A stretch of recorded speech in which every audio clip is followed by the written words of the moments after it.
Okay, this is the second session of the Intro to Biblical Literature of 8. I just realized that's actually kind of a lot. But we last week, John and Jean were here, but Bob and Amy, you were not. In just a moment, I'm going to ask you to introduce yourself and let me know, what interested you in the course, what kind of experience you have with biblical literature. But before that, as I said, this is biblical lit. I think with this many people, let's go ahead and mute ourselves and use the reactions down at the bottom to raise your hand if you want to ask question, provide commentary. And finally, FCC, if you have difficulty, text me. I will put it in the chat. My cell phone number is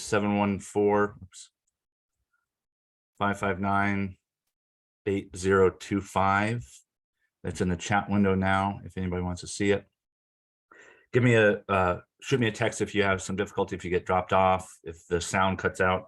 I may not know unless you text me. And if you want to text the,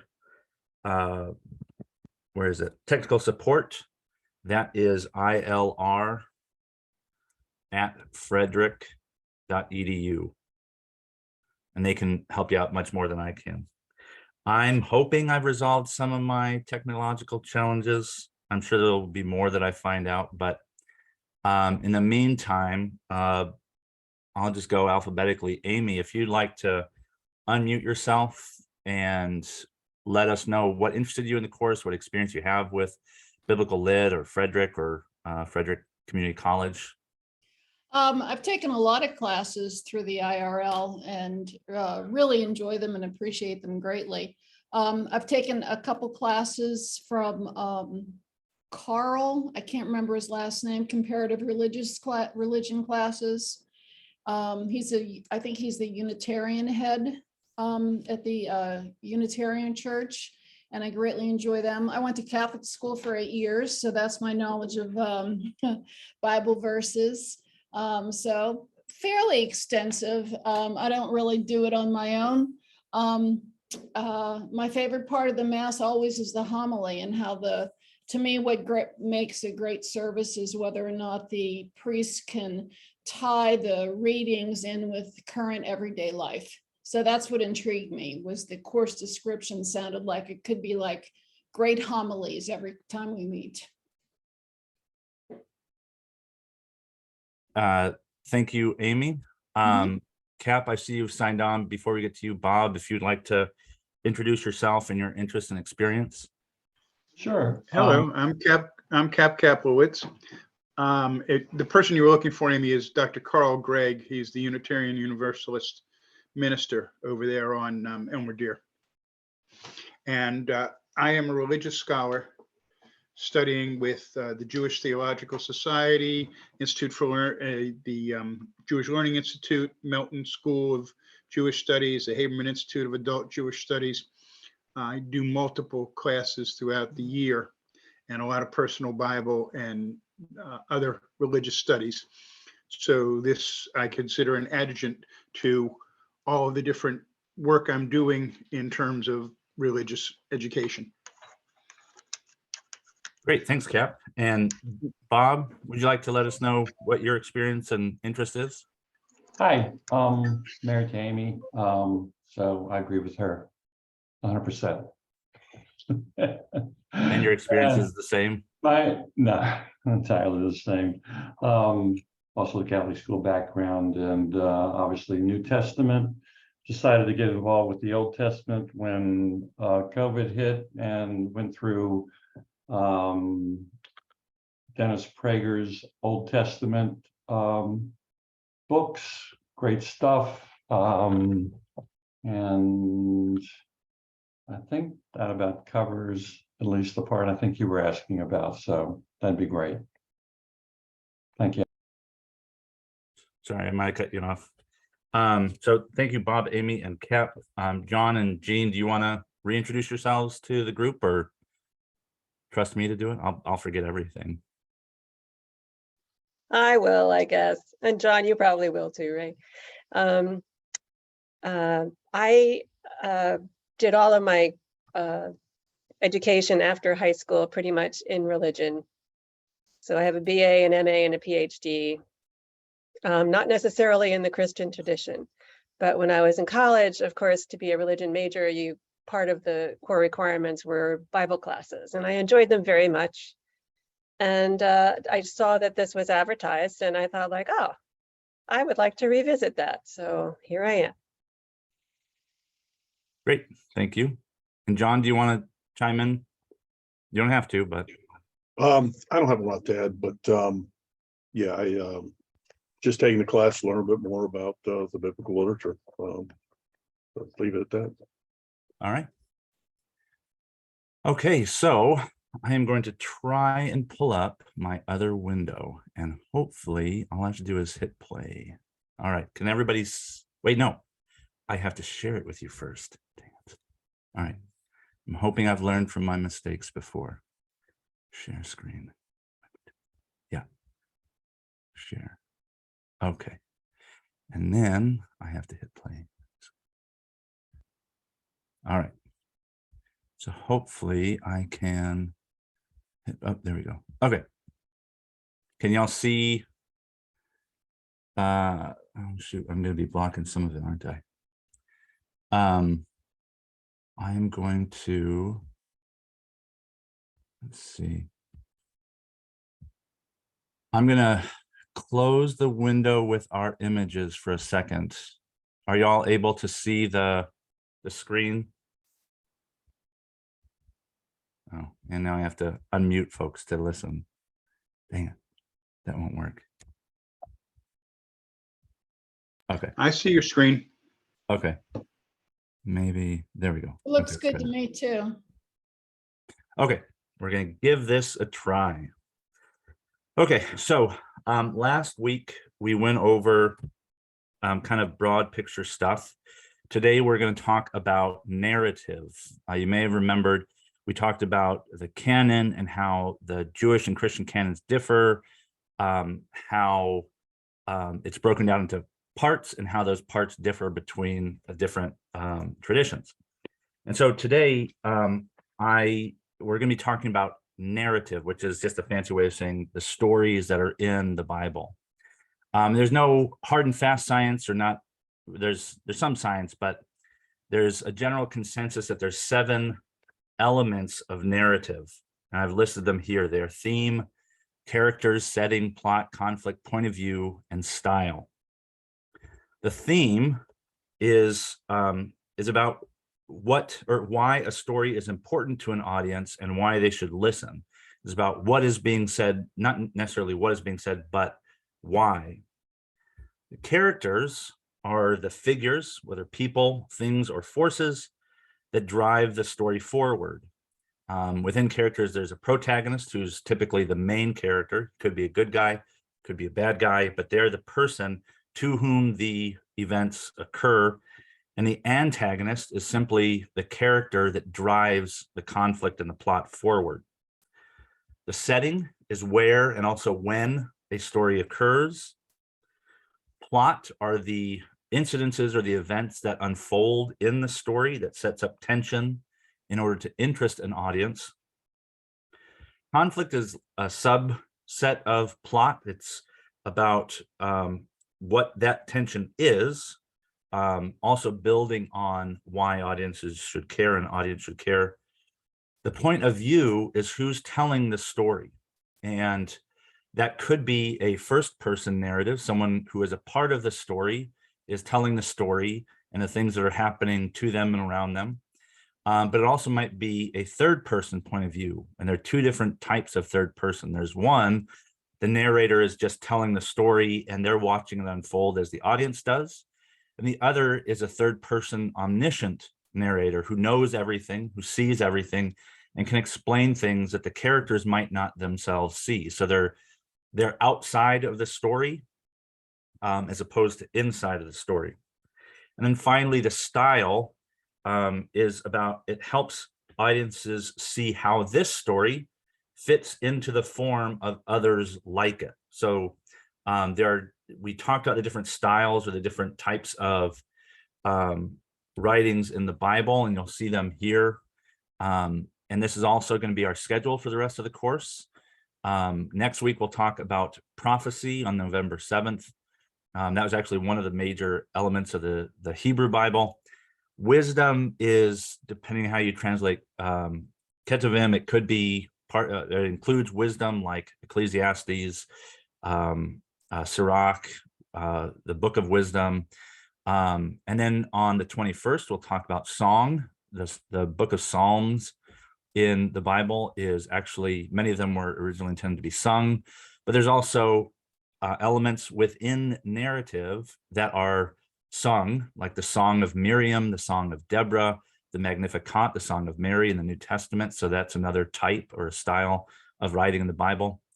Gospel is a particularly New Testament Christian thing, and it's like narrative, but it's also like Torah in that it tells these stories that are intended to be mythic and formative in nature.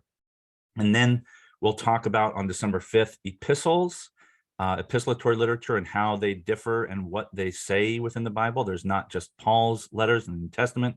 There's also letters back and forth. There's even a letter of Jeremiah that was included, I believe, in Ezra and Nehemiah, a nearly intertestamental piece of work in the Old Testament. And then finally, apocalypse and apocalyptic literature on December 12th. That is mostly going to be Daniel, Ezra, the revelation of John in the New Testament, and other bits and pieces in the Hebrew Bible or the Christian Old Testament. So that is the outline for the course. I'll try and remember to send that if people want, but that's kind of the rough sketch. I didn't mention it last week, but this course is based off of a course that I gave several times in North Carolina at Methodist University in person. So I took a 32 class course and condensed it, hopefully successfully, into 8 meetings or classes. And I'm hoping to not do too much, but also do enough that y'all feel like I've begun to scratch the surface and interested you more. So the rest of today's session, we'll go over just the beginning of Torah, also known as the Pentateuch. First, we'll look at a few key differences between the Enuma Elish, which you are all familiarized with if you watch the video, and its counterpart in Genesis 1 through 11. Genesis 1 through 11, the first half of Genesis, seems to be deliberately modeled off the Babylonian creation myth, making chapters 12 through 50 a distinct unit that kind of leads into the rest of the Hebrew Bible through the patriarchs and the Exodus from Egypt. And we won't talk much about that. There's so much incredible stuff in the entire New Testament. I used to think Leviticus and Numbers were boring. Now that I kind of understand where they fit, it's actually fascinating to me. And I'm looking forward to digging into it more. But in the beginning, remember that video I sent, the overview of the Babylonian creation myth? I had you watch it because Genesis 1 through 11 assumes its audience is familiar with it. This is one of the reasons that scholars think that Genesis, as we know it, was probably composed in the Babylonian exile because it seems to reference Babylonian beliefs. So imagine you're an ancient Israelite, your days spent sitting and weeping on the banks of the Tigris and Euphrates rivers, the twin rivers of Babylon. Your people are being forcibly assimilated into your captors' cosmology, their account of creation, which is that humanity is wholly subservient to Marduk and his divine minions, and our origins are wrapped up in violent celestial power struggles. What kind of world is one allowed to imagine as possible? What good is resistance if it is our destiny from the very beginning to be slaves, whether to gods or to fellow humans? Scholars point out all these, and we'll talk about a couple of these, what seem to me to be exemplary comparisons or parallels between the Enuma Elish and Genesis. But Genesis assumes a very different point of view. To understand Genesis as it was intended, we have to be able to sit beside those who weep for long lost homelands. The foundation that it imagines is a direct counter story to the prevailing wisdom of the known world as it was known by its audience. So to I found this on the web. Siri thinks I'm asking it some questions. To give us a brief overview, I don't know if it's going to play automatically, so I want to explain it before I do it. I'm going to play a 7 or 8 minute video from a nonprofit called the Bible Project. The Bible Project does explainer videos on the Bible, on people on the Bible, words in the Bible, themes in the Bible, everything. It's a great resource, but they are evangelical. Tim Mackey is a PhD from, I don't know, a small-ish Christian university. I can't remember which one. And John Collins is his friend, and they talk back and forth. And this is their overview of Genesis 1 through 11. And it will help us set the stage for what we'll talk about in a moment. Let's see if it plays automatically. I don't know that it will. There we go. Okay. The book of Genesis is the first book of the Bible, and its storyline divides into 2 main parts. There's chapters 1 through 11, which tell the story of God and the whole world. And then there's chapters 12 through 50, which zoom in and tell the story of God and just one man, Abraham, and then his family. And these 2 parts are connected by a hinge story at the beginning of chapter 12. And this design, it gives us a clue to how to understand the message of the book as a whole and how it introduces the story of the whole Bible. So the book begins with God taking the disorder and the darkness described in the 2nd sentence of the Bible, and God brings out of it order and beauty and goodness. He makes a world where life can flourish. And God makes these creatures called humans, or Adam in Hebrew. He makes them in his image, which has to do with their role and purpose in God's world. So the humans are made to be reflections of God's character out into the world, and they're appointed as God's representatives to rule his world on his behalf, which in context means to harness all of its potential, to care for it, and make it a place where even more life can flourish. God blesses the humans. It's a key word in this book. And he gives them a garden. It's like a place from which they begin starting to build this new world. Now, the key is that the humans have a choice about how they're going to go about building this world. And that's represented by the tree of the knowledge of good and evil. Up till now, God has provided and defined what is good and what is not good. But now God is giving the humans the dignity and the freedom of a choice. Are they going to trust God's definition of good and evil, or are they going to seize autonomy and define good and evil for themselves? And the stakes are really high. To rebel against God is to embrace death, because you're turning away from the giver of life himself. This is represented by the tree of life. And so in chapter 3, a mysterious figure, a snake, enters into the story. The snake's given no introduction other than it's a creature that God made. And it becomes clear that it's a creature in rebellion against God, and it wants to lead the humans into rebellion and their death. The snake tells a different story about the tree and the choice. It says that seizing the knowledge of good and evil are not going to bring death, that it's actually the way to life and becoming like God themselves. Now, the irony of this is tragic, because we know the humans, they're already like God. They were made to reflect God's image. But instead of trusting God, the humans seize autonomy. They take the knowledge of good and evil for themselves, and in an instant, the whole story spirals out of control. The first casualty is human relationships. The man and the woman, they suddenly realize how vulnerable they are. Now, they can't even trust each other. And so they make clothes and they hide their bodies from one another. The second casualty is that intimacy between God and the humans is lost. So they go and run and hide from God. And then when God finds them, they start this game of blame shifting about who rebelled first. Now, right here, the story stops, and there's a series of short poems where God declares to the snake and then to the humans the tragic consequences of their actions. God first tells the snake that despite its apparent victory, it is destined for defeat, to eat dust. God promises that one day a seed or a descendant will come from the woman who's going to deliver a lethal strike to the snake's head, which sounds like great news, but this victory is going to come with a cost, because the snake too will deliver a lethal strike to the descendant's heel as it's being crushed. It's a very mysterious promise of this wounded victor. But in the flow of the story so far, you see this is an act of God's grace. The humans, they've just rebelled. And what does God do? He promises to rescue them. But this doesn't erase the consequences of the humans' decision. So God informs them that now every aspect of their life together, at home and out in the field, it's going to be fraught with grief and pain because of the rebellion, all leading to their death. From here, the story then spirals downward. Chapters 3 through 11, they trace the widening ripple effect of the rebellion and of human relationships fracturing at every level. So there's a story about two brothers, Cain and Abel.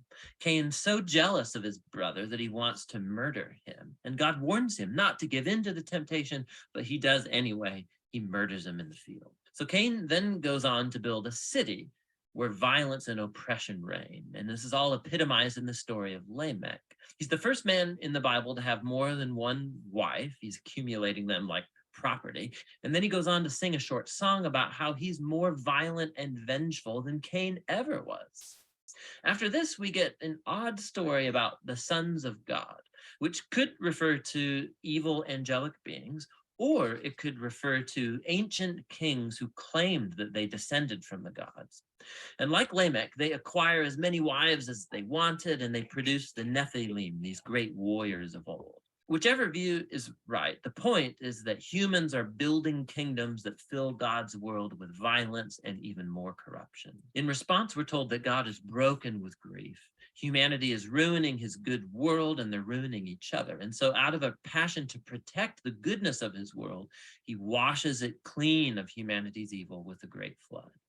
But he protects one blameless human, Noah, and his family, and he commissions him as a new Adam. He repeats the divine blessing and commissions him to go out into the world. And so our hopes are really high, but then Noah fails too, and also in a garden. He goes and he plants a vineyard, and he gets drunk out of his mind. And then one of his sons, Ham, does something shameful to his father in the tent. And so here we have our new Adam, naked and ashamed, just like the first, and the downward spiral begins again. It all leads to the foundation of the city of Babylon. The people of ancient Mesopotamia, they come together around this new technology they have, the brick. And they can make cities and towers bigger and faster than anybody's ever done before. And they want to build a new kind of tower that will reach up to the gods, and they will make a great name for themselves. It's an image of human rebellion and arrogance. It's the garden rebellion now writ large. And so God humbles their pride and scatters them.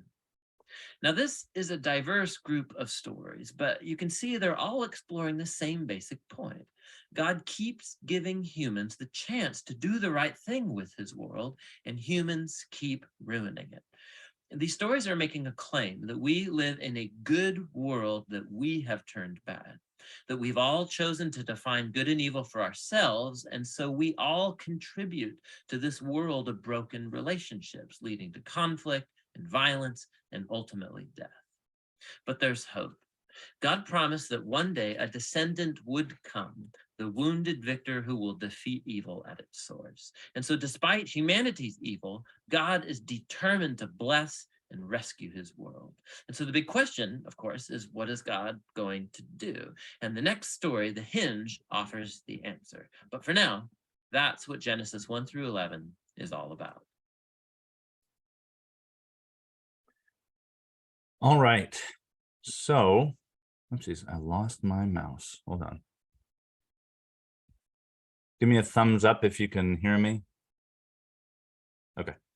All right. So I want to talk about what we have heard and what we remember from the Bible, the opening salvo, right, Genesis. But before we do that, I wanted to go over some of these parallels.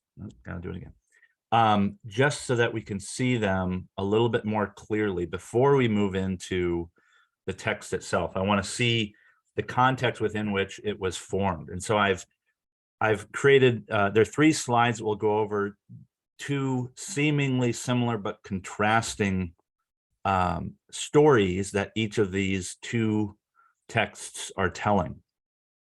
The Bible and most Bibles and most sacred texts have some kind of cosmology, which is an understanding or an account of the cosmos, right? Everything. Cosmos means universe, right? All, everything, right? The Enuma Elish in chapter 5 paints it this way. Marduk has fashioned the heavenly stations for the great gods and set up constellations, the pattern of the stars. He appointed a year, marked off divisions, and established the heavenly station of Neburu to fix the star's interval, that none should transgress or be slothful. Because remember, humanity's task is to work and to serve the gods, and the gods have their stations in the skies. Genesis seems to be confronting this. God not only is not dependent upon violence. If anybody has taken sociology and the social conflict theory that everything is born out of conflict, Genesis refutes this. Not only is there no violence, God merely seems to have to speak to do this massive thing like create the universe. And one of the things that God says is, let there be lights in the expanse of the heavens to separate the day from the night, and let them be for signs and seasons and days and years. And so God made the greater light to rule the day and the lesser light to rule the night. And God saw that it was good. And so Genesis is proposing a cosmology that looks very different from the one that Babylon presents. There's also an anthropology. There's an account of humanity, or description and understanding of humanity in both the Enuma Elish and Genesis. In the Babylonian myth, Marduk brings together blood to form bone, and God and Marduk calls, I do not have a, what's it called when I'm here? Marduk calls man Lulu, on whom the toil of the gods will be laid, that they may rest. So the gods, I imagine, I assume, are the ones that are receiving rest, but it could mean humanity. I'm not sure. Genesis, on the other hand, has God creating humanity out of the dust of the earth, and not just the dust, but creates humanity something like God, something like the creator that has just made all these things. Let them have dominion over the fish of the sea and over the birds of the heavens and over the livestock and over all the earth and over every creeping thing that creeps on the earth. And so humanity has some kind of reflection of God, somehow is like God from its very creation. And the two ingredients, which we see elsewhere in Genesis, I don't have quoted here, are dust, which is earth, and breath, which comes from God. And so they're two very different accounts of humanity, two different anthropologies suggested by these two different texts. Then finally, there's also a sociology, an account of communities and the way that people interact within communities and amongst communities and communities between one another. Is it not clicking? There we go. The Enuma Elish has the gods praising Marduk and saying, let's make a shrine of great renown, a shrine to house the pedestal wherein we may repose or rest when we finish. Again, seeming to suggest that the gods deserve rest and humanity must work. And Marduk says, yeah, build Babylon, the task that you have sought. Let bricks for it be molded and raise the shrine. Genesis, at the end of this half of the book, closes with a seeming reference to this building. The people said to one another, come, let us make bricks, just like the Babylonians did, and burn them thoroughly. A little bit about how it happens. Somebody invented bricks. Then they had brick for stone and bitumen for mortar. And then they said, come, let us build ourselves a city and a tower with its top in the heavens, and let us make a name for ourselves. Let us be recognized as gods. And that not only seems to be paralleling the Enuma Elish and the Tower of Babel and the city or the kingdom of Babylon, but also discloses that humanity at the end of Genesis 11 seem to have missed the point. They already are a part of the heavens because they are created by God, and they have something of God in them. So before we get into the generations and the handout I gave, I wanted to open up for discussion to talk about what people thought in this account of Genesis, the foundation of the Hebrew Bible and the Christian Old Testament. Were there things that you heard that stand out, that surprise you, that you would like to discuss before we move on to some of the other stuff?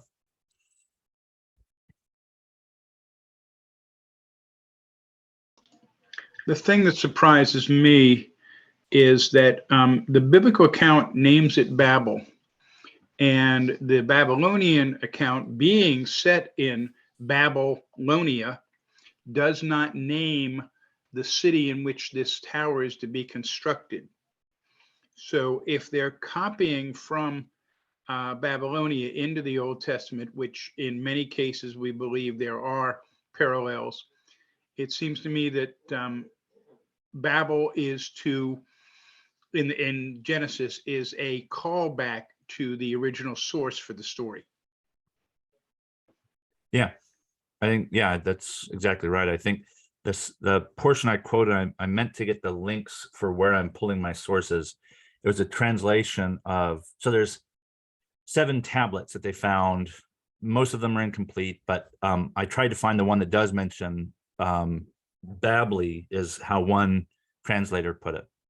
And yeah, the use of the word Babel, which Genesis transliterates in such a way and then kind of makes it known, like it's not Babli, it's not the name of the town, it's, you know, it's Babel, as in their languages have been confused, and so they're making this play on words to kind of make their point clear. And one of the things that I appreciate about getting into, like, in the Hebrew Bible on its own terms, like the JPS Tanakh and Jewish study Bibles, is that we often take for granted if Hebrew is our native tongue, we may miss some of these things. As the video said, the curses that unfold in Genesis are poems, because a lot of them tend to rhyme, and a lot of the Psalms rhyme. A lot of the Psalms are acronyms that they go down the Hebrew alphabet and they list all these things, but without Hebrew, we may not recognize it. Without kind of getting into some of these texts, we miss some of these really interesting points of that, as Cap has mentioned. Does anybody else have thoughts, feedback, questions about what we've covered so far, or just Genesis as we understood it, especially chapters 1 through 11? Which translation of the Tanakh are you using? Because I have access to the Alter translation and to the Everett Fox translation. Alter goes very much on the Hebrew, as he is able to find multiple sources to determine what might be scribal errors and what might be the way in which it was interpreted in context with the other words surrounding it in the Hebrew or in the Aramean. Well, Everett Fox tries to do more of a sense of the text, and it would be interesting, and I know I could do it through Safaria, to compare how Everett Fox tells the story, how Alter tells the story, how the Jewish Publication Society tells the story, and then how a Christian interpretation, because all of the Christian interpretations are Septuagint, come forward from the Greek translation of the original Bible, which means you've already got translation errors popping up from the beginning. Right. We covered this last week. I just used the Jewish Publication Society study Bible, the Tanakh. Does anybody else have any thoughts or questions before we move on to the generations? Could I just ask a quick question about the video you had us watch? Sure. And it may just have been in the animation, but they showed Marduk with 4 eyes. And I wondered if that was just to emphasize the power of his vision and, you know, his lightning and all that, or was there another iconographic reason why they did that? From what I could tell, is there are the 7 tablets are like the source material. I don't remember reading like the more descriptive elements. Like if you kind of step back and just like search reputable sources for an overview of the Enuma Elish for the Babylonian creation myth, they'll talk about how Tiamat is sometimes depicted as a dragon. But the tablets, at least the stuff that I had time to read, she's the ocean water. She's salt water. Like that's it. And then Apsu is the fresh water. And the salt water, of course, has waves and big ocean, so it's more chaotic. And so she's depicted as this dragon. But I don't remember reading in the source material, like the tablets that I came across, that she was a dragon. And so Marduk is one of those also where one or two of the videos I looked at and I was like, it's a little either too detailed or like a little bit too, I don't know, drama-y. Several of them had him with many eyes. So I think it's probably in the text and I just skipped over it. I didn't see it, but I think that was relatively, I think that was relatively reliable in its depiction of Marduk. But just like in the Hebrew Bible, like God's names are Yahweh, Elohim, El, all the rest, like they're different ways and characteristics that are emphasized for different reasons. But I think Marduk having many eyes is one of them. He's also like pulled on a golden chariot by 4 beasts. And so there's a lot of stuff that I just had to skip over. Any other thoughts, questions before we move on? I'm hoping, let me know if there is, and I'll pause.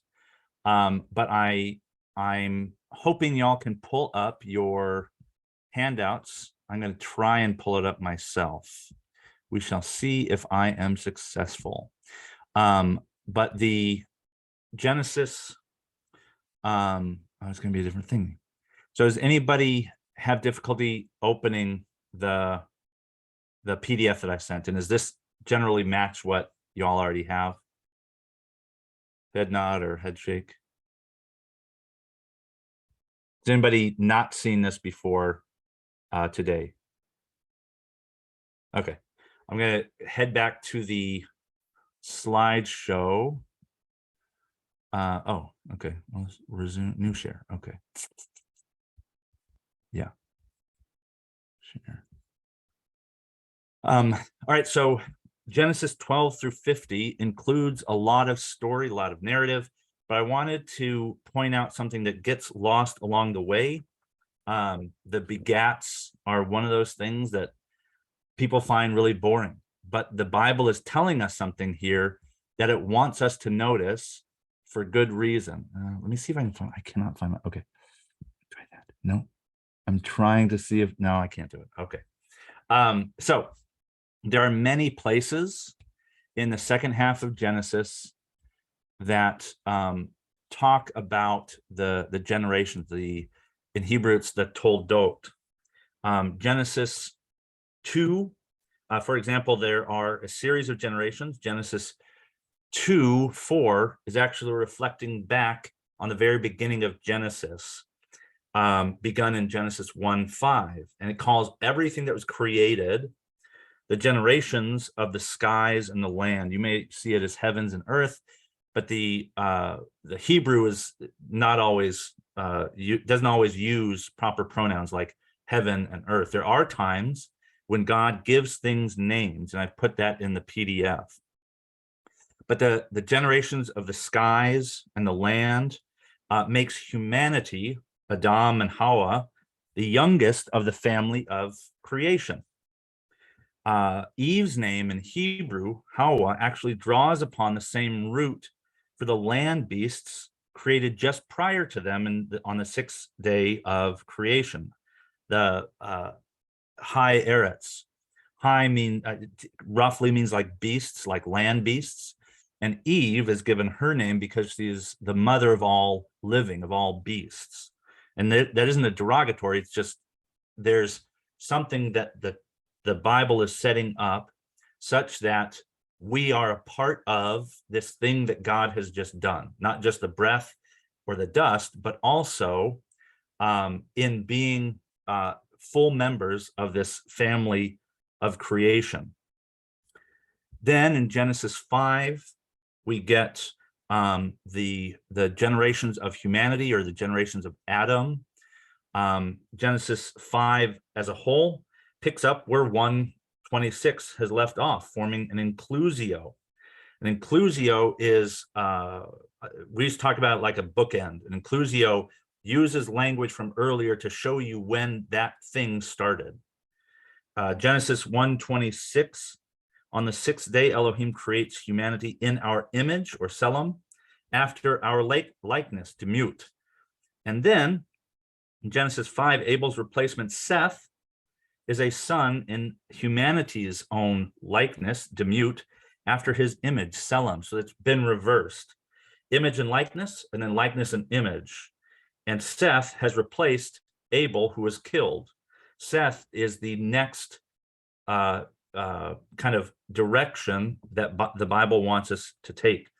In fact, Genesis 5, the book of Toldot Adam, traces the first 10 generations of humanity from Adam and Eve to Noah, and it gives us the 11th generation with his sons, Ham, Shem, and Japheth. So if you have the handout, let me see if I can pull it up so we can all look at it together. New share. Okay, here we have, can everybody see the handout on their screens? So if we look at the first generations of the skies and land in Genesis 2, we have a series of 6 days. Some days God has created more than one thing. And when God has named the thing, I've capitalized it. So day, night, heaven, earth, seas, those are all things that Genesis says that God named. Yom, Lail, Samayim, Eris, Yam.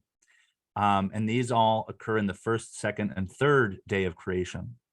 Then in the fourth day, God creates the two Gadol Mayor. If anybody's watching the Rings of Power or read Tolkien, the Mayor are the angels in the sky that later come to earth and become elves, but Tolkien was also a Bible thumping Catholic. Then also the stars are created, the Kokab. Then on day 5, there are creatures and land beasts, and there are some kind of subordinate, the creatures of the air, the creatures of the sea, and then the very last day, the creatures of the land, the high Eris, are created just before humanity is created. Now, Adam is thought to be a shortened version of Adamah, which is a feminine noun that means the earth. So, and making, I actually prefer the word clay because clay is a man's name or someone's name, because we sometimes lose sight of the fact that Adam, when Adam goes from being a non-specific noun to being a proper noun, like someone's name, it's not clear. The Bible doesn't say, and then God named humanity Adam, or humanity. And Adam exists before there is man and woman. So I always try and encourage people to, when we hear Adam before, say, Genesis 2:7, think of it as humanity. And if we really want to ascribe some gender to it, Adumah, the earth, is actually a feminine noun. And so the Bible doesn't assume the same gender norms that we have. Then as we get into Genesis 5, which itself, again, is one book of the generations of Adam, then Adam becomes the man, or Adam, and it becomes more like a pronoun or a name. And Adam and Eve are both the first humans. Eve is like 1.5. She's made from the man's rib. And then they produce Cain and Abel. And I've put the names here because names are often overlooked, but they always have a story. Eve is the mother of all land beasts, of all living beasts. Adam, the man or humanity, came from the earth. Abel, his name means but a breath or a vanity. He's fleeting. He's not here for very long. Seth, the firstborn, his name, Cain, means acquisition, because, and I need to update or add a column, but Cain, many of the names are plays on words that tell their story. So Eve says, I have acquired a man from the Lord. And acquire is this play on word. And so I can't remember what the non-pronoun word is, but Cain or Cain is a play on words. It means to acquire. I have acquired a man with the help of the Lord. And then she gave birth to Abel. And so Abel, Cain and Abel present their offerings. Cain is upset. He kills Abel. And just below it, I have this image from Gustave Doré's where Cain is slain Abel. And it's an interesting soliloquy on violence. Cain is given the opportunity to master sin because sin is about to master him. And God says, look, don't let sin master you. And sure enough, he fails. Sin masters Cain, and Cain is afraid that he's going to be cast away. And the mark that is put on Cain, in the Hebrew, it's ot, which is the same as the stars in the sky, which will be for signs. God puts a sign on Cain, and the curse is from the ground. Remember, we are one family of creation. And one way I've described it is rethinking the way we think about Cain is God tells Cain, look, these are the consequences. Your older brother, the ground, doesn't think it's cute that you're using your brother for compost. And so in return, the ground is not going to yield its fruit so easily. And one of the difficulties, I think, for Christians in thinking about the Hebrew Bible on its own terms, we often think of violence through our own lens. And I bring up Cain not only as someone who's been to combat and spent time in the military, but also as a fundamentally human question, right? What do we do with violence? Cain is a murderer, right? Well, that's not the way that the Hebrew Bible seems to make him out. This sign that is placed on him or his head or his forehead or something is a sign for everybody, just like the stars in the sky. And God says, so that none will harm Cain. Even with that protection, the Kenites, the descendants of Cain, go on to be some significant assholes. And you can tell in their names. Irad is a wild ass. Mehujael is someone who's killed by God or El. Methuselah or Methushael sometimes is translated as who is God or who is of God.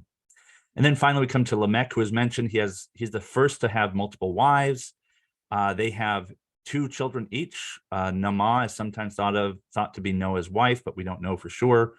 But Jubal, and Tubal-Cain are all they are creators of cities. They are the ones who forge metal, and so it paints this picture of human achievement.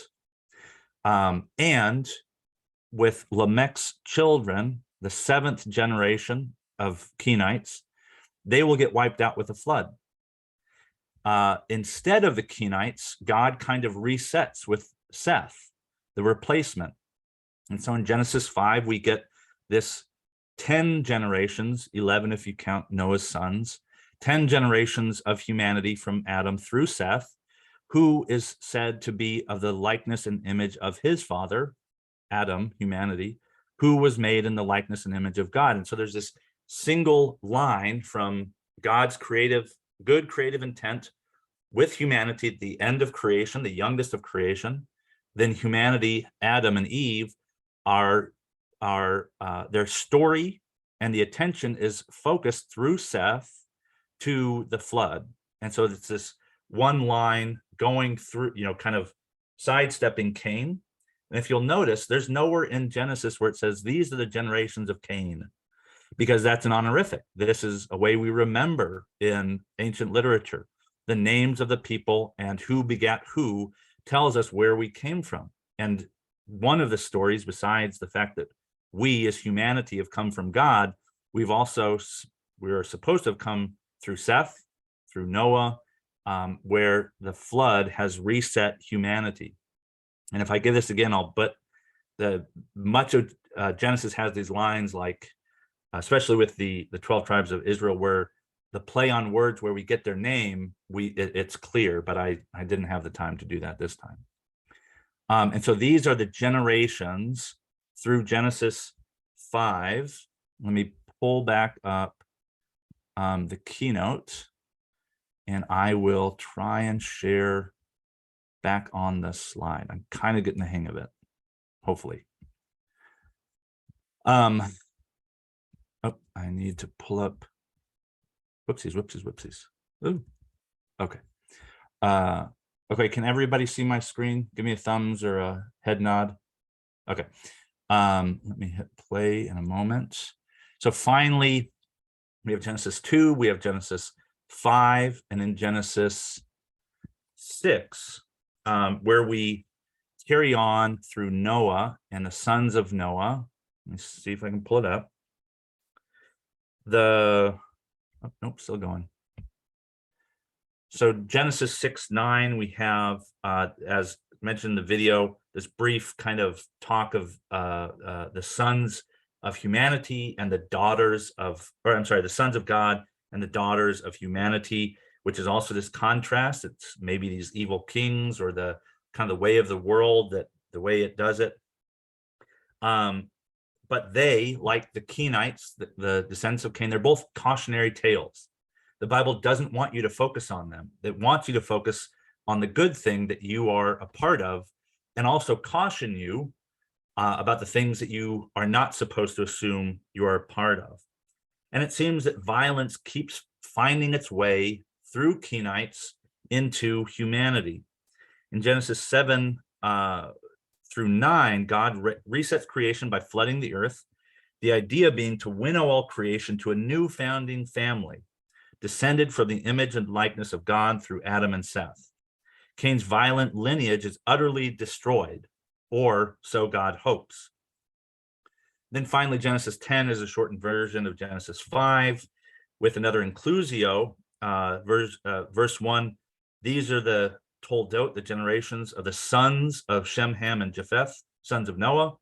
And then Genesis 10 concludes with, these are the sons of Noah according to their Toldot. So 10 concludes, is not just its own distinct Toldot, just like Genesis 5, it also begins to close out Genesis 11. The rest, before I get into the rest of Genesis, I wanted to take the temperature and see what people are thinking now that we're at the end of Genesis 11 before we go into the very, very, very abbreviated rest of Genesis and Exodus.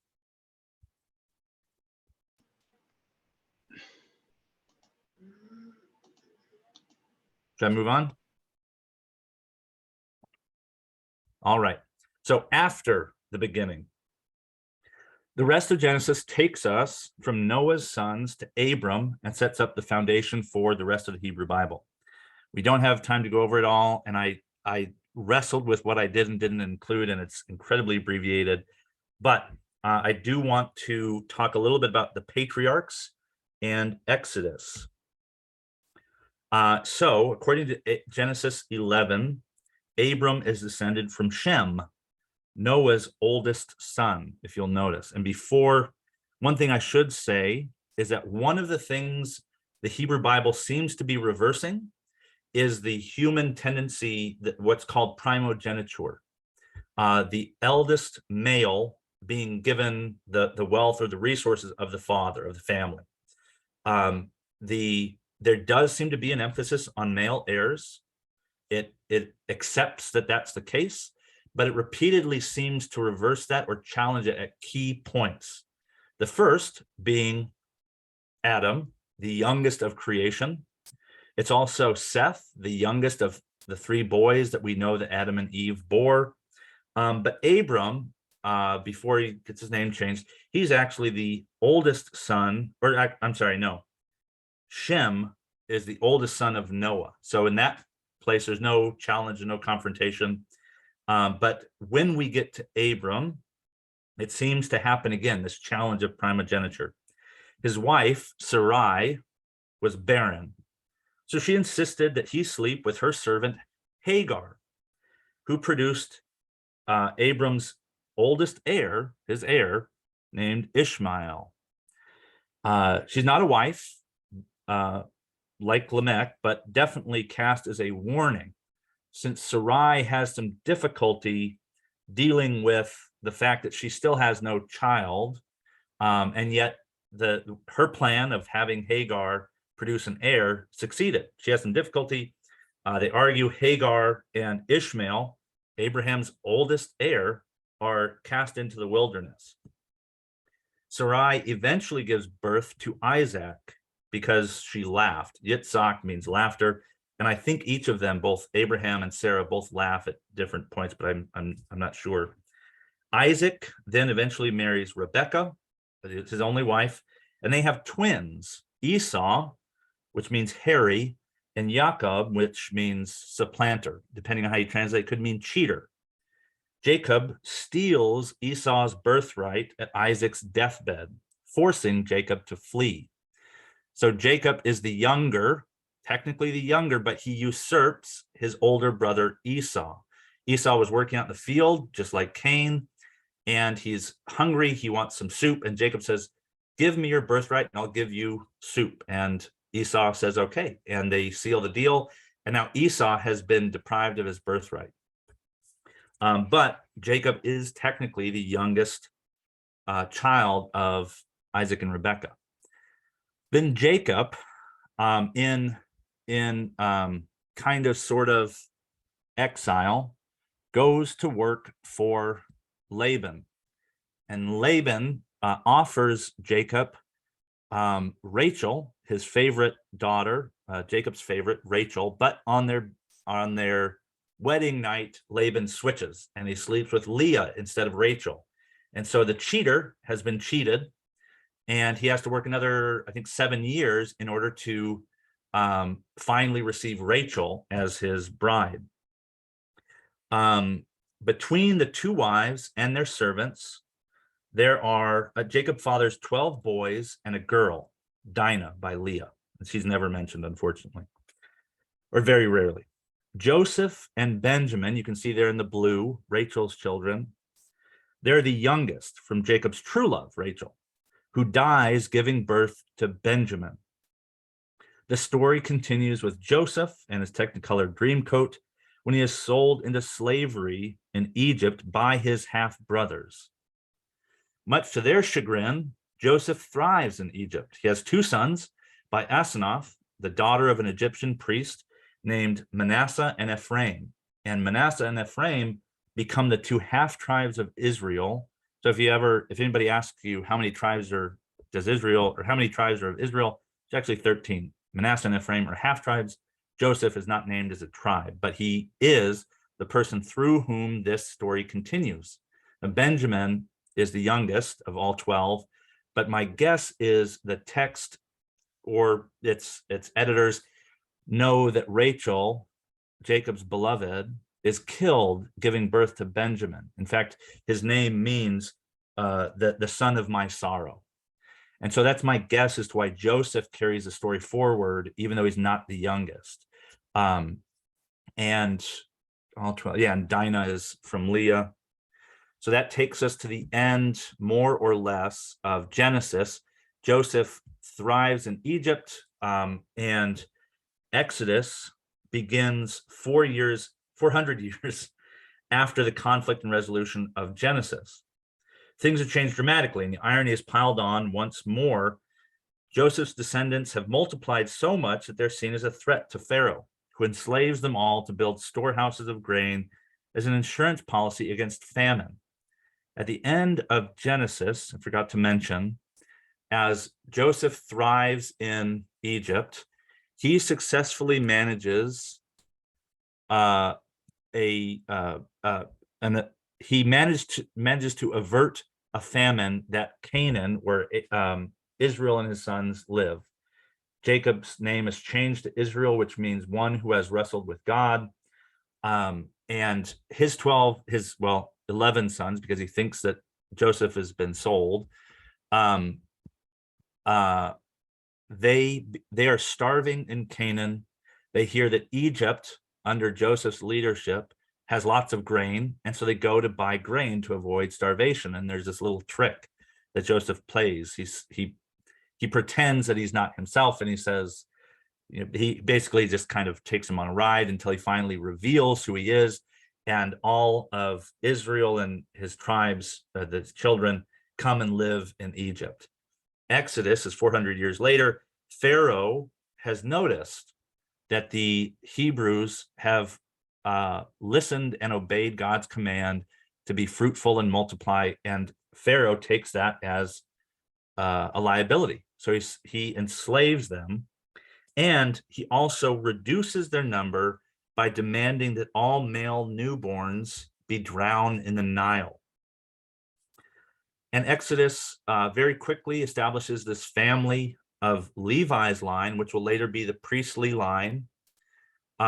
They decide to hide their boy in an ark covered in pitch to save him from the waters, which seems to be a direct callback to Genesis 6 and the flood, when God tells Noah, make yourself an ark and cover it inside and out with pitch. What Moses's mother does is he takes an ark made of bulrushes and daubs it with bitumen and pitch to save him from the waters of the Nile, an echo of the flood and the destruction of all humanity, which Israel represents before God. To do so, oh no, I'm sorry. Exodus takes its name in Greek from what will happen next. And that is that God will eventually confront Egypt through this boy, Moses, and lead God's people out of evil and back into God's good but wild creation. We call it the wilderness, but it's also the goodness, because they're coming out of the evil of the Egyptian empire into, or back into, the creation that God made good. To do so, God gives evil 10 opportunities to let go of their hold on power. Now, Pharaoh is who Moses talks to, but Pharaoh is a stand-in for any empire, any oppressive force, any evil force. And so it's a morality tale. Pharaoh refuses and eventually suffers the very same fate that he had forced on the Hebrew nation, the Israelite nation. The text never calls these plagues. Each disaster is announced, and Pharaoh is told to let the Hebrews go to the wilderness for a feast. It's a party. The Hag and Chagag are these cognates, and a feast, a celebration, is also a party where you dance in circle, or not all the time, but it evokes dancing in circles. And so when Moses goes to Pharaoh and says, let my people go to the wilderness, they're saying, let us go out and have a party with our God. And that is what they are asking these 10 or more times when the plagues, these disasters strike. And notice the first and the last are both echoes of the lives lost in the Nile. God does not allow Pharaoh to forget what he has done. And instead of eye for an eye, tooth for a tooth, infanticide for infanticide, God gives evil 10 opportunities to not be evil, to let go of power, and to let God be God. And it begins with a reminder of all those drowned babies in the Nile, because blood and breath were the two essential elements of life. You know, before medicine and everything, you knew that if you lost enough of this red stuff, or if you didn't get this thing that goes in and out of your mouth, you're going to die. Blood and breath are life. And so when the Nile turns to blood, it's not just gross. Like, God is making a point. What is in the Nile? All of those babies you drowned. And the very last plague is reciprocal. Let me see if I can move this. There we go. The very last plague is reciprocal. An infanticide for an infanticide. Let me see if I can pull it back. There we go. Okay. So actually, if you notice, so this, I'm a big fan of Gustave Doré, and you'll notice, oh shoot, I can't see it. Oh, there we go. He notices this detail, and you can see that you have the angel of death looking over Moses in the Nile River. You see the angel in the wings with the moon behind him. And then the last one, the death of the firstborn, you can see the angel of death, called the destroyer in the text. He's leaving these children dead. And so Passover, which the last plague is now remembered as, is, I've described it before, if you don't have a horror show on the outside of your house, you'll have a horror show on the inside of your house. The deal is the destroyer doesn't know between Hebrew and Egyptian. The only way to know is that there's blood splattered on the outside of your doorposts and outside your windows. If there isn't, it means that you aren't friends with the Hebrews, and they haven't told you how to avoid having your firstborn child killed. Plenty of Egyptians might have heard, if they had it within them to have genuine relationships with their slaves, and it doesn't seem possible. And so it's not that the destroyer goes through and kills all the Egyptians. The destroyer goes through and makes a horror show inside your house if there isn't one outside. And as soon as that happens, the Hebrews are told by the Egyptians, get out. They get some jewelry, and they run off into the wilderness, and that begins their time in the wilderness. And when they're there, all they have is what they can carry on their back. The food that they've prepared, they're supposed to be prepared to eat it quickly with their shoes on. And this is what Passover means. That becomes the Christian holiday of Easter. And what I didn't have time to talk about is the central, one of the central themes of death and resurrection, or sacrifice. I didn't talk about Isaac and how he's about to be sacrificed. The Christians interpret the sacrifice of Isaac as prefiguring Jesus Christ and what Jesus did on the cross. But it also seems to evoke, or it has something to do with the death of children here in Passover as well. And I won't get into it too much, but there's clearly some circular storytelling going, as we've seen in the flood and the river Nile with the ark that carries baby Moses. There are themes that the Bible returns to that wants us to notice. So the last thing I want to do before I open it up fully for discussion is, hopefully if I can move these back again. I don't know if I can. I'm going to do it this way. I want to, oh, there you go. That could be fun. Nope. I got to move this over there. I want to take a step back really quickly and look at the Torah. There's no way to do this. I've got to, let me see if I can get rid of the thingies real quick. There. Okay, now let's try it again. Is I want to look at I want to zoom out really quickly and look at Torah as a whole. I said a lot about Genesis, a little tiny bit about Exodus. And here at the bottom, I've actually arranged the books of the Torah by size, by the number of their words. And you can see that they're roughly similar. Leviticus is very short, but it's within, a couple of percentage points of Genesis, which looks to be the longest. But when we begin thinking about chronology, it gets all thrown out of whack. So the story in Egypt, from when Joseph is sold into slavery and begins his life in Egypt to the Exodus, takes 430 years. But then Exodus, Leviticus, Numbers, Deuteronomy all supposedly occurs within a span of 40 years.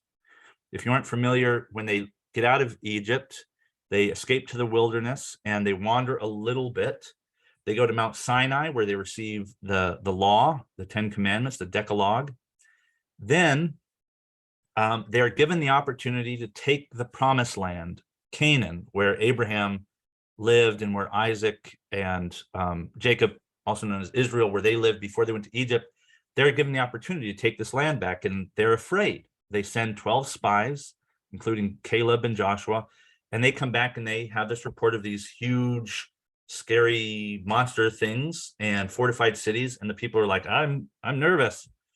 So the wilderness, they spend wandering in the wilderness for the vast majority of those 40 years. And then before the account of Joshua, Judges, etc., they spend 2 months on the plains of Moab getting ready to re-enter the land, but the chronology doesn't really work out. But I was working on trying to display these chronologically and how much time is spent where, but it's too complicated. But hopefully this helps very, very briefly, helps us see the distribution of time, how much focus goes into, say, Leviticus, which all occurs at Mount Sinai, both the story part, which there is some, believe it or not, and also like the instructions and guidelines part of it. And so lastly, in terms of composition, last week, I believe it was John who asked about how these things kind of came to be. So taken as a whole, there's this thing called the documentary hypothesis. It's gone through different phases of scholarly consensus, I'll say. It still mostly holds up, but basically what it suggests is there are 4 main sources that have created Torah. This is not what the Bible says. This is what scholars say. The Jewish position is that Moses wrote the first 5 books of the Bible. This is very difficult because it depicts Moses' death, and there's things that he wouldn't have known. But textual critics, scholars suggest there are 4 different sources. The first, the Yahwist. There's some parts of Torah that prefer the Tetragrammaton, the 4-consonant word meaning the equivalent of Jehovah or Yahweh without vowels. It's just YHWH. Then there's another source that seems to prefer this word Elohim, which is the plural word for God, but it uses it as a name and sometimes as as a name, but it's like saying gods did this thing, but in the singular. So God wants to eat a sandwich. Gods wants to eat a sandwich. So the plural singular is getting kind of messed with. And that source prefers the name Elohim for God. Then there's the priestly source. The priestly source that constructs much of Leviticus and is concerned with moral and ritual purity. And then finally, the Deuteronomist, from the word deutero, which means second, the second law, the retelling, which also within the story of Torah in Deuteronomy, they're retelling all of their history before they take the promised land. And this happens frequently when later in Joshua, when they're finally going to take the land, they reenact Passover. They circumcise all the males. They do all these things that remember where they've already been. The Bible is constantly having us look back at where we've been to remember who we are, whose we are, and why we are. Historically, if the documentary hypothesis is compelling to you, it continues on to suggest that the 2 earliest sources, the Yahwist and the Elohist, or J and E, were likely composed or at least committed to paper around the 920s BCE. This is at the end of the unified kingdom. And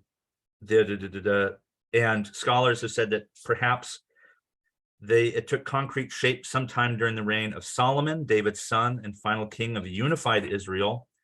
And they were likely combined and standardized to soften the political tension between the 2 kingdoms when they split in the 720s or before the 720s, when the first exile occurs.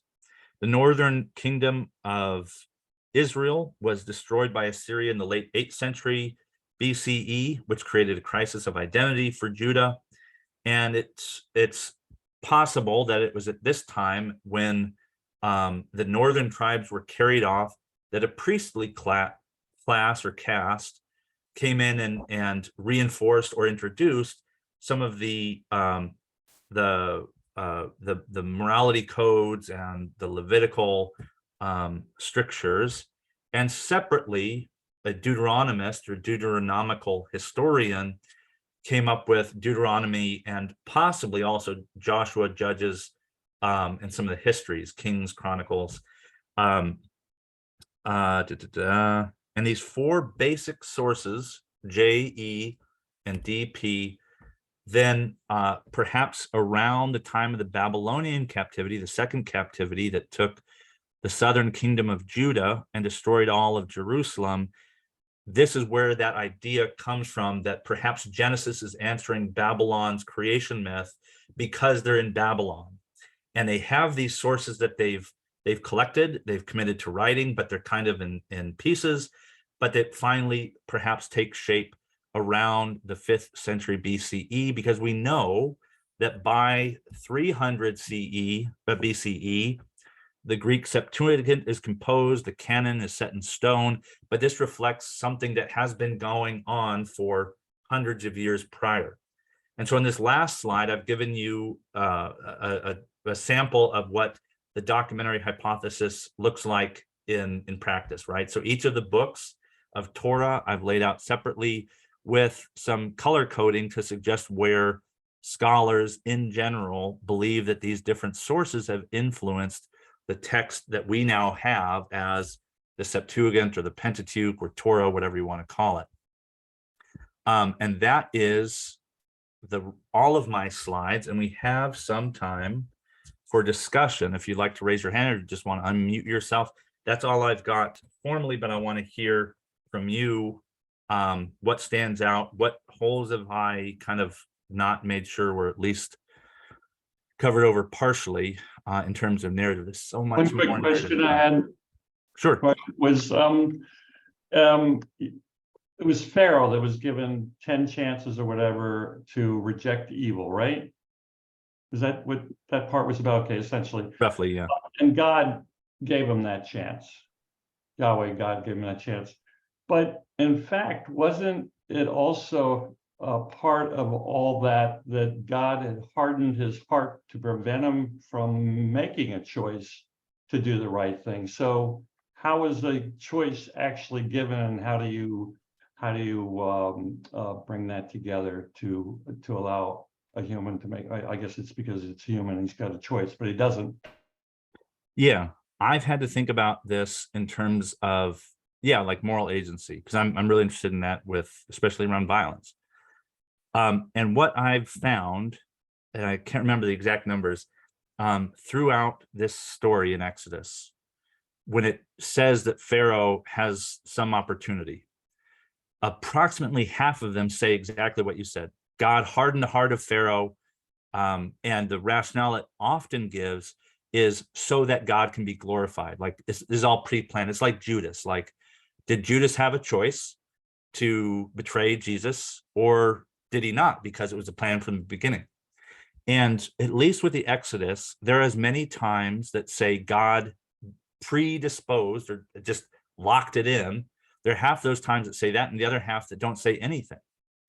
And I mean, that is, I can't remember the specific number, but I remember going through as like an E5 on a field training exercise, like trying to figure this out. And I counted like hardened. I figured out what the word hardened was. And so it's mixed. And this may be the text itself wrestling with, what is going on here. One of the things I like Chronicles, as opposed to, or in comparison to Samuel and Kings attempt to give something like what we moderns would call a history. And they don't. Like ancient cultures don't care about facts the same way we do. And so history has become a thing for us that it wasn't for them. They're not trying to convince you that Adam and Eve existed. They don't really care if you believe that. They're saying, look, this is the story that we've inherited, and this is intended to provide for us meaning.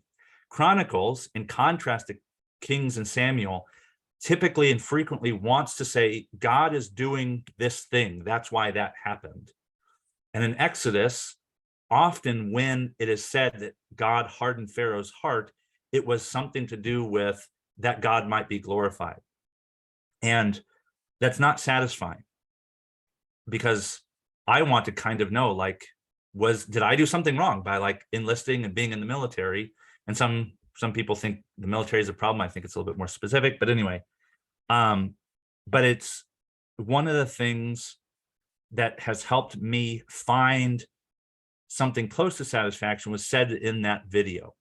One of the fundamental morals that I think the Bible is trying to tell us, and this is a Christian perspective, and you notice that Tim Mackey, the guy that narrated the video, he's Christian. One of the early points is that, look, God decides what's right and wrong.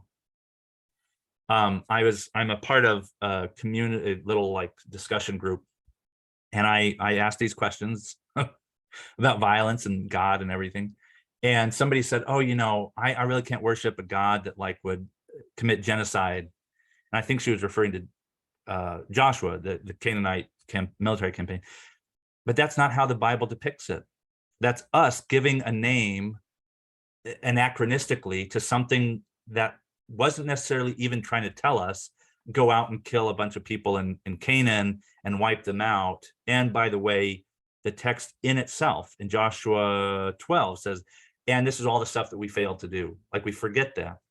But in the video, I liked it that he points out that one of the fundamental truths that the Bible may be saying is that God knows what's right and wrong, and we don't, and to kind of trust that.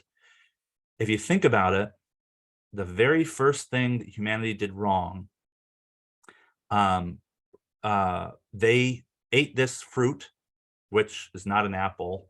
It's probably a fig, because that's what they dress themselves in, right? They take this apple and they eat it. And I think nothing happens. Nothing happens. They're not any more like God, but they've been told that now by eating this thing, they have this magical ability that only God is supposed to have. And so I don't know if Pharaoh is to blame for what Pharaoh did, but I do know that at least half the references don't say that God hardened Pharaoh's heart. And that may be because two editors, hundreds of years later, are trying to sort out that very question. And it may also be that, maybe that's not the point. Maybe Pharaoh isn't the point. When I gave this class before undergrads, face-to-face, I said, the protagonist in the Bible is always God. We like to think the story is about ourselves. The protagonist is always God in the Bible. And we're actually antagonists. We're driving conflict, or driving the plot by creating conflict. That's what the Kenites did, and that's what humanity keeps doing. That isn't to say those questions are not important, but I think that is to say, I think that may be closer to what the Bible wants us to take from it. Does that make sense? Yes. You're not, the word dense is wrong. You got a lot of knowledge, and you impart it very well for one who's not as well read as you are. So, but I would say this about military and your military service, that I would imagine that conflict is a part of life, that we're imperfect, and that freedom isn't free. So thank you for your service. Anybody else? Could I ask you a question? Actually, I wanted you to go over something. That's about that timeline that you had up just a couple of seconds ago about the different documentary sources in the Torah.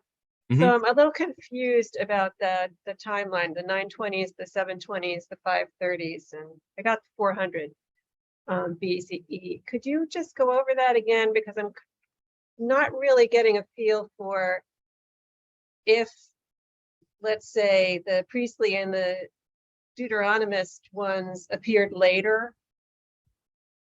Mm-hmm. But it would be the slide before this one. Yeah. And after this one, I guess.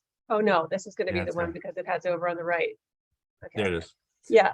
So I can see where you're saying that the J and the E emerge around the 920s BCE. Is that what you're saying? And then they kind of mix together around the 720s. Is that what you're trying to? That's how I understand that hypothesis. Yeah. Okay. And then when the priestly and the Deuteronomist come in, they came in under that. Are you saying that they emerged around the 530s? Before the 530s. Yeah. Before the 530s. Yeah, so 920s, that would be the end of the unified kingdom. Right, So when the kingdom split, right? And instead Right. of having two holy texts, say they're J and E, let's combine them because Right. this is all speculation. But Okay. maybe we want to combine them because we were unified and now we're unhappy and we've split. The 720s is when the northern tribes get carried away, and what I can't go into too much detail, but Deuteronomy as a book, it seems to be breaking the fourth wall, because the reforms of Josiah in, I don't remember, 2 Kings like 5 or something. Basically, one of the history books, I think it's 2 Kings, refers to finding a second law in the temple, just buried in the temple. And people proposed that this was Deuteronomy. It was a second telling of the same stories, Genesis, Exodus, Leviticus, and Numbers. So it's self-referential. It may have actually been written, in the 720s when the southern tribe of Judah, or this kingdom of Judah with Benjamin and Judah and Levi, basically because of Jerusalem, that they find this other writing, just as in Josiah is instituting these reforms. He's one of the 4, I think maybe 5 kings that were said to have done good, done right in the sight of the Lord. And so he tries to kind of revive Yahwistic worship in the temple around this book of the second book of the law that they find, which we take to be Deuteronomy. But the priestly source, it's my understanding, must have predated that, or likely predated that, but somewhere in that mix when the 10 tribes have been exiled and are no more. We never find them, right? And then the southern kingdom is under threat, and culturally that triggers, a consolidation of national identity through the canonization of these texts. Is that Okay. answering what you're asking? Yeah, that Okay. helps. Thank you. And then somewhere after the 530s, after the southern kingdom has been taken away into Babylon, which will then be, Babylon will be destroyed by Syria, and Syria, King Cyrus, he will tell the Jews, hey, you know what? Here's a bunch of money. Go back to Israel and rebuild the temple. And, just do it. And he has this real light political touch, which is great. Like King Cyrus is called the Messiah. And so they rebuild the temple with Joshua and Zerubbabel. But they've already kind of composed this canon. And so within 530s is when they return, right? Return to Jerusalem, build a second temple. And then 400, 300 is when the Greek Septuagint first begins to, the earliest that scholars think it was finally formed. And so you could think of that as JEPD, the Septuagint, but it took shape somewhere before that. And this gets into John's question before, that like the nature of culture is to tell these stories. Like I could have talked the entire time about the nature of story, how it works on our brain, how it's super, primitive sounds bad, but like original, like we told stories, everything, all the words that coming out of our mouths are a story of cause and effect. And so of course the most, the majority of the Bible is story and narrative interspersed with all these, thou shalts and these, and this is the way to do that at the temple. Like, I don't know, it's just fascinating to me. But yeah, we have a few more minutes. Does anybody else have any last minute questions, thoughts? There we go.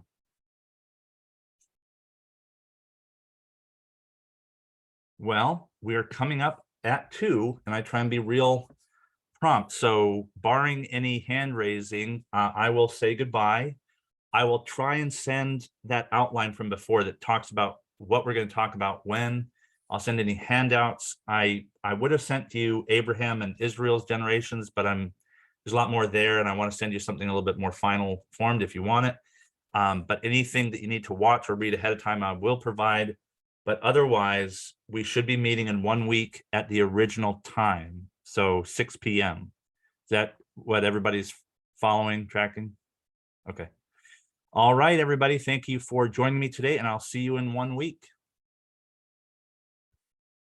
Thank you. Bye. Bye. Thank you.